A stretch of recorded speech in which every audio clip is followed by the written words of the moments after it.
Mga ka-confess, bago natin simulan ng wild at nakakapanabik na kwento ngayong araw, nais ko muna kayong imbitahan na mag-subscribe sa YouTube channel ng Tagalog Wild Confession. Dito, hatid namin ang maiinit, mabibigat at makabuluhang mga kwentong siguradong tatama sa damdamin.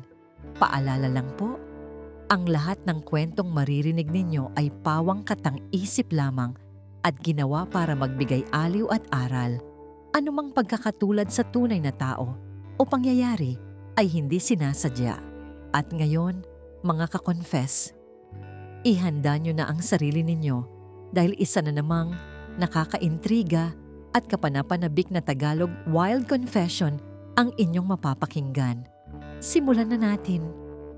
Sinasabing ang nakaraan, kahit gaano mo papiliting ibaon sa limot, ay parang aninong susunod at susunod sa iyo hanggang sa mahanap nito ang tamang pagkakataon para magpakita muli.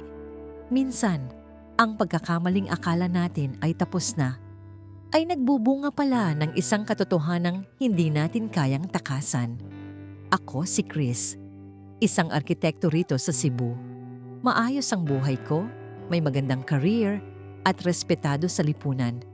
Pero sa likod ng malinis na bihis at tagumpay, may isang madilim na silid sa puso ko na pilit kong ikinandado 8 taon na ang nakararaan sa mainit na lupain ng Qatar.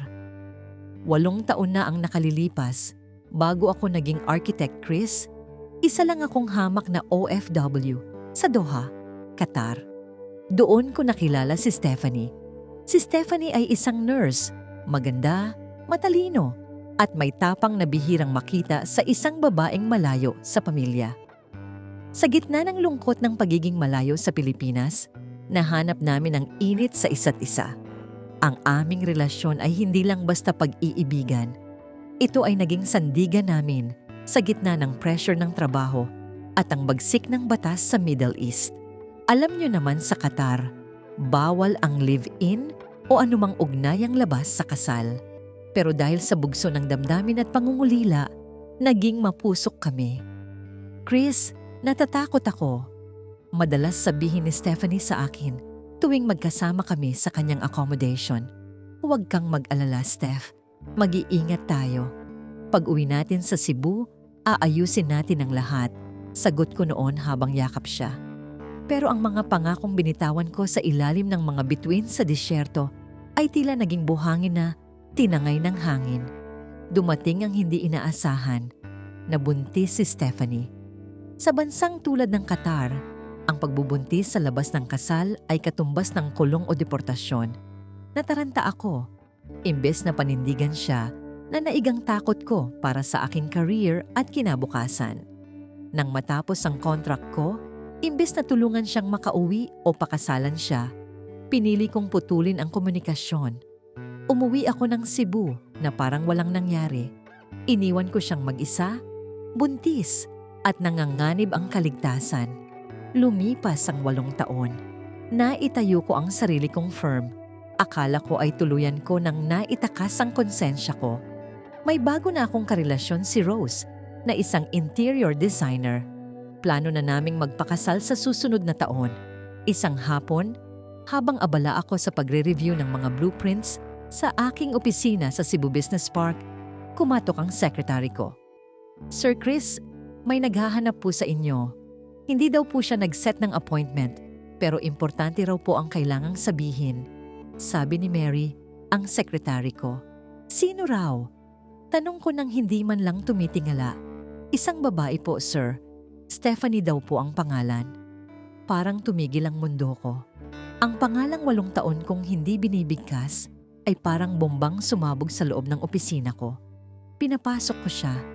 Pagbukas ng pinto, hindi na ang batang Stephanie na nakilala ko sa Qatar ang nakita ko. Mas mature na siya, mas seryoso ang mga mata, at may bakas ng hirap at tibay. Pero ang mas nakapagpatigil ng hininga ko ay ang batang lalaking hawak-hawak niya sa kamay. Isang batang lalaki, marahil ay 7 taong gulang. Ang buhok, ang hugis ng ilong, at ang paraan ng pagtingin niya sa akin. Parang tumitingin ako sa salamin noong bata pa ako. Chris, bati ni Stephanie. Malamig ang boses niya, walang galit, pero puno ng bigat. Masyadong matagal bago kita nahanap, pero hindi ko na kayang itago to. Kilalanin mo ang anak mo, si Joel. Nanigas ako sa aking kinauupuan. Ang ballpen na hawak ko ay dahan-dahang nalaglag sa sahig, at ang tunog nito ay tila isang malakas na kulog sa gitna ng katahimikan ng aking opisina. Tumingin ako sa bata, kay Joel. Ang suot niyang maliit na t-shirt at ang paraan ng pagkamot niya sa kanyang ulo. Bawat galaw niya ay pamilyar. Ito ang refleksyon ko na pilit kong itinanggi sa loob ng halos isang dekada. Anak ko? Nauutal kong tanong. Ang lalamunan ko ay tila tinutubuan ng tinik, tuyong-tuyo at mahirap lunukin ang katotohanan. Lumapit si Stephanie. Bit-bit ang isang backpack na halatang lumana. Inilapag niya ito sa lamesa ko at kinuha ang isang envelope. Heto ang birth certificate niya, Chris. Heto ang mga litrato niya habang lumalaki siya sa Cebu. Mula noong sanggol siya hanggang sa mag-umpisa siyang mag-aral. Hindi kita hinanap para hingan ng pera noong una. Kinaya ko, Chris. Kahit itinakwil ako ng pamilya ko dahil sa pag-uwi kong buntis at walang asawa galing Qatar. Kinaya ko. Tumayo ako at dahan-dahang lumapit sa bata. Si Joel ay nagtago sa likod ng binti ng kanyang ina. Ang takot sa kanyang mga mata ay sumaksak sa konsensya ko. Paano ko nagawang iwan ang isang inosenteng nilalang na wala namang kasalanan sa mundo? Bakit ngayon lang, Steph? Bakit ngayon mo lang ako hinarap? Tanong ko. Pilit na pinatatatag ang boses pero nabibigo ako. Dahil may sakit ang bata, Chris? Diretsahang sagot ni Stephanie. At sa pagkakataong ito, nakita ko ang pagpatak ng luha sa kanyang mga mata. May congenital heart defect si Joel. Ang kakarampot na kinikita ko sa pagiging nurse dito sa isang maliit na clinic ay hindi sapat para sa operasyon niya. Nilunok ko ang pride ko. Nilunok ko ang galit ko sa'yo dahil kailangan siya ng tatay niya. Kailangan niya ang tulong mo. Bago pa ako makasagot, bumukas ang pinto ng opisina ko nang walang katok. Pumasok si Rose, ang fiancé ko. May dala siyang kape at nakangiti. Handa sanang yayain akong mag-lunch. Pero ang ngiting iyon ay dahan-dahang naglaho nang makita niya ang eksena sa loob. Chris, sino sila? At bakit umiyak ang babaeng ito? Tanong ni Rose. Ang boses niya ay puno ng pagtataka at unti-unting pagdududa. Tumingin si Rose kay Stephanie. Pagkatapos ay kay Joel. Nakita ko ang panlalaki ng mga mata ni Rose nang mapansin niya ang pagkakahawig namin ng bata. Ang katahimikan sa loob ng silid ay naging bingi. Ang bawat segundo ay tila isang oras na nagpapahirap sa aming lahat. Chris, magsalita ka. Sino ang batang ito? Muling tanong ni Rose. Mas matalim na ang tono ngayon. Rose, sandali lang. Let me explain, sabi ko, pero wala akong mahanap na tamang salita. Anong sasabihin ko? Na ang perfect life na ipinapakita ko sa kanya ay nakatayo sa ibabaw ng isang malaking kasinungalingan? Anong i-explain mo? Sabat ni Stephanie, tumayo siya ng tuwid at hinarap si Rose. Ako si Stephanie, at ito ang anak namin ni Chris, ang anak na tinalikuran niya sa Qatar 8 taon na, ang nakararaan. Parang sasabog ang dibdib ko. Nakita ko ang pagkadurog sa mukha ni Rose. Ang tiwalang binuo namin sa loob ng 3 taon ay tila gumuho sa isang iglap. Hindi siya nakapagsalita. Tinalikuran niya kami at mabilis na lumabas ng opisina. Naiwan ang pintong nakabukas at ang malakas na kalabog ng kanyang mga takong sa hallway. Napaupo ako sa sofa at napahawak sa aking ulo. Ano nang gagawin ko? Bulong ko sa sarili ko. Ang isipin mo, Chris, ay ang anak mo. Hindi ang kasal mo, hindi ang career mo. Sabi ni Stephanie habang hinahaplos ang buhok ni Joel.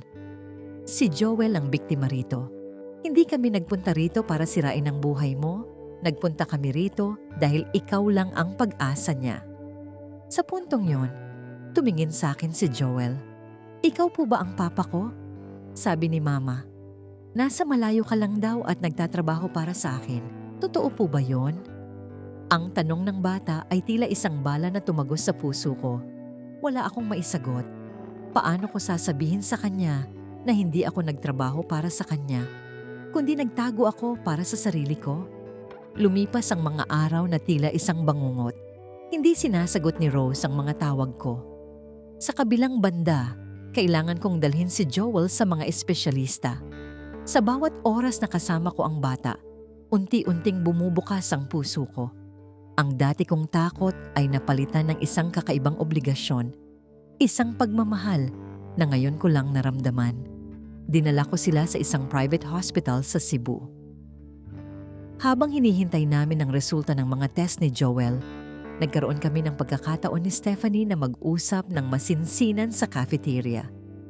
Galit ka ba sa akin, Steph? Tanong ko habang nakatingin sa kape ko. Noong una, Chris, sobra. Gusto kitang isumpa. Noong nanganak ako sa Qatar na mag-isa, habang ang mga kasamahan ko ay tinutulungan akong magtago sa mga otoridad para hindi ako ma-deport agad, doon ko naramdaman ang sukdulan ng galit. Pero nang makita ko ang mukha ni Joel, nawala lahat yun. Napalitan ng takot. Takot na baka hindi ko siya mapalaki ng maayos. Paliwanag niya. Patawad.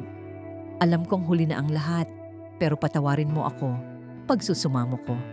Hindi ko kailangan ng patawad mo ngayon, Chris. Ang kailangan ko ay ang paninindigan mo para sa bata. Dahil pagkatapos ng operasyong ito, kung sakaling maging maayos ang lahat, aalis na kami.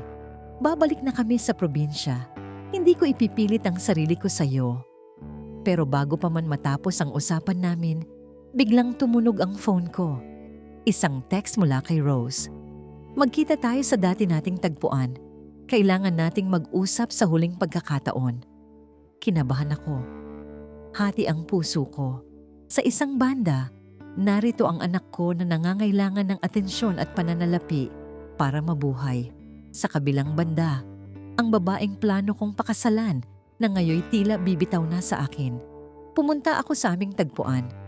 Isang tahimik na garden restaurant sa Busay na overlooking ang buong syudad ng Cebu. Nakita ko si Rose, nakatingin sa malayo, malamig ang ekspresyon. Chris, bakit hindi mo sinabi sa akin? Bungad niya. Natatakot ako, Rose. Akala ko tapos na yon. Akala ko wala na siyang balak magpakita. Ang problema sa iyo, Chris, akala mo ang buhay ay parang blueprint na pwedeng burahin ng maling linya. Pero buhay yon. May damdamin yung babae at lalong-lalo na yung bata. Paano ko mapagkakatiwalaan ng isang lalaking kayang iwan ang sariling dugo at laman? Rose, magbabago ako. Paninindigan ko siya ngayon. Tutulungan ko siya. Pangako ko. Paninindigan mo siya dahil kailangan? O dahil nakita mo na ang mukha niya at nakonsensya ka? Chris, hindi ko alam kung kaya ko pa itong ituloy. Sa bawat tingin ko sa'yo, ang nakikita ko ay ang batang yun na iniwan mo. Habang nagtatalo kami ni Rose, biglang tumunog ang cellphone ko. Si Stephanie. Ang boses niya sa kabilang linya ay puno ng taranta at iyak. Chris, si Joel. Nawalan siya ng malay. Isinusugod namin siya sa ICU ngayon. Please, pumunta ka rito. Napatingin ako kay Rose. Nakita niya ang takot sa mukha ko. Sa sandaling yon, kailangan kong mamili. Ang ayusin ang relasyon namin ni Rose o ang tumakbo patungo sa anak kong nag-aagaw buhay. Rose, patawad. Kailangan kong umalis. Sabi ko at hindi ko na hinintay ang sagot niya. Tumakbo ako patungo sa parking lot. Ang tanging nasa isip ko ay ang mukha ni Joel. Pagdating ko sa ospital, abot-abot ang kaba ko. Nakita ko si Stephanie na nakaupo sa labas ng ICU. Nakasubsob ang mukha sa kanyang mga palad. Nilapitan ko siya at niyakap. Ramdam ko ang panginginig ng kanyang katawan. Anong nangyari? Tanong ko. Bigla na lang siyang nahirapang huminga. Chris, natatakot ako. Baka hindi na niya kayanin. Hikbi ni Stephanie. Lumabas ang doktor at seryoso ang mukha nito. Architect, kailangan na nating gawin ang emergency procedure. Pero kailangan nating masiguro ang mga bayarin at ang pirma para sa operasyon. Delikado ito, 50-50 ang tsansa, pero ito lang ang tanging paraan. Hindi ako nag-atubili. Gawin niyo ang lahat, Doc. Kahit magkano, kahit anong kailangan, ibibigay ko. Iligtas niyo lang ang anak ko. Habang nasa loob ng operating room si Joel, naiwan kaming dalawa ni Stephanie sa waiting area. Doon, sa gitna ng takot at puyat, nailabas namin ang lahat ng mga hinanakit ng nakaraan.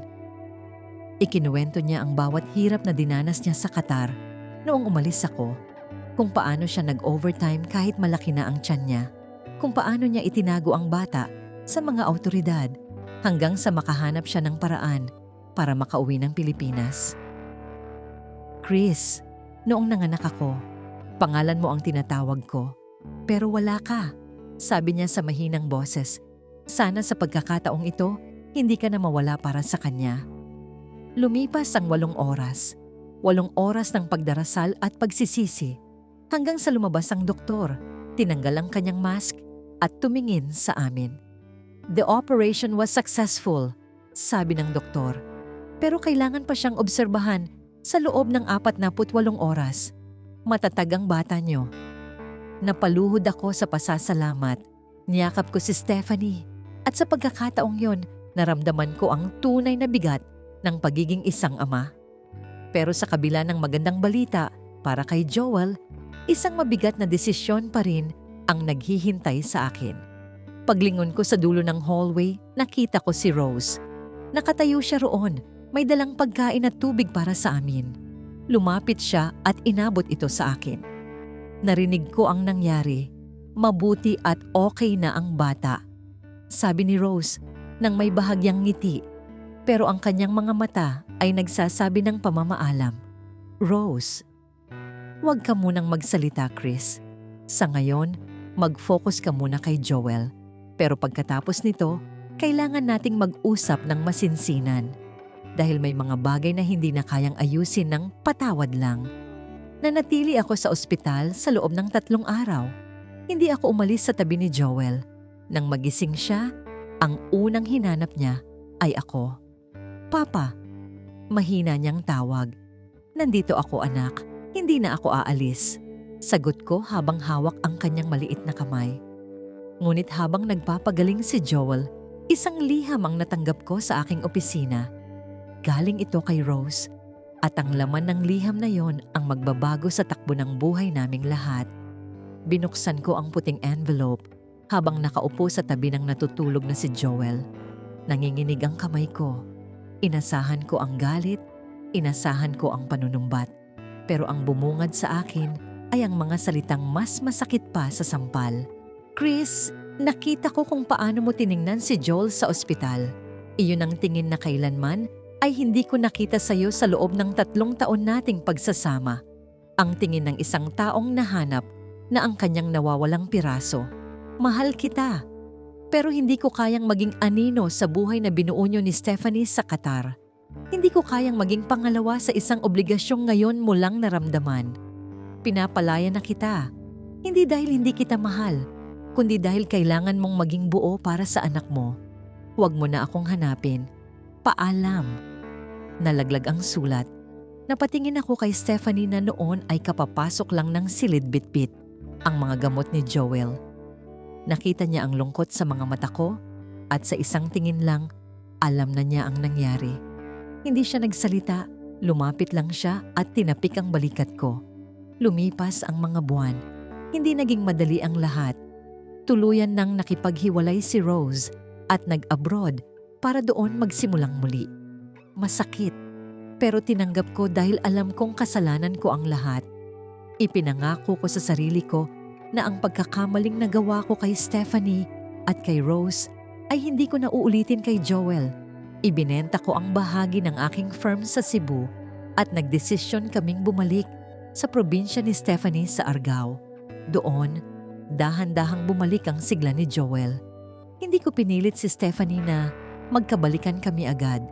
Alam kong marami pa akong dapat patunayan. Pero sa bawat hapunan na magkakasama kami, sa bawat paghatid ko kay Joel sa paaralan, at sa bawat ngiting ipinapakita ni Stephanie sa akin, nararamdaman kong unti-unting naghihilom ang mga sugat ng nakaraan. Isang hapon, habang naglalakad kami sa dalampasigan, Hinawakan ni Joel ang kamay naming dalawa. Papa, Mama, dito na lang po ba tayo palagi? Tanong ng bata. Tumingin ako kay Stephanie. Ngumiti siya. Isang ngiting puno ng pag-asa at pagpapatawad. Oo, anak. Dito na tayo. Wala nang aalis. Sagot ko, habang mahigpit na hawak ang kanilang mga kamay. Natutunan ko na ang tunay na pananagutan ay hindi lamang sa pagbibigay ng pera o pangalan, kundi sa pagharap sa katotohanan kahit gaano pa ito kapait. Ang pagkakamali ko sa Qatar ay nagbunga ng isang anghel na siyang nagligtas sa akin mula sa pagiging makasarili. Mga ka-confess, at yan ang kwento ni Chris. Isang paalala na ang ating mga desisyon sa nakaraan ay laging may katumbas na pananagutan sa kasalukuyan. Maaaring matagal bago tayo mahabol ng ating mga pagkakamali, pero laging may pagkakataon para itama ang mga ito. Basta't handa tayong magsakripisyo, mga ka-confess, at diyan na nagtatapos ang ating kwento para sa araw na ito. Maraming salamat sa inyong walang sawang pakikinig at pagsuporta sa ating channel. Naway may napulot kayong aral sa karanasan ni Chris tungkol sa pagpili ng tama at pagharap sa responsibilidad. Bago tayo tuluyang magpaalam, nais ko kayong imbitahan na mag-subscribe dito sa ating YouTube channel, ang Tagalog Wild Confession, para lagi kayong updated sa ating mga pinakabagong uploads. Huwag niyo ring kalimutang i-follow at i-like ang aming Facebook page na Tagalog Wild Confession para sa mas marami pang mga kwentong kapupulutan ng aral at inspirasyon. Muli, maraming salamat sa inyong lahat. Hanggang sa susunod nating kwentong Tagalog Wild Confession, ingat kayong lahat, mga ka-confess.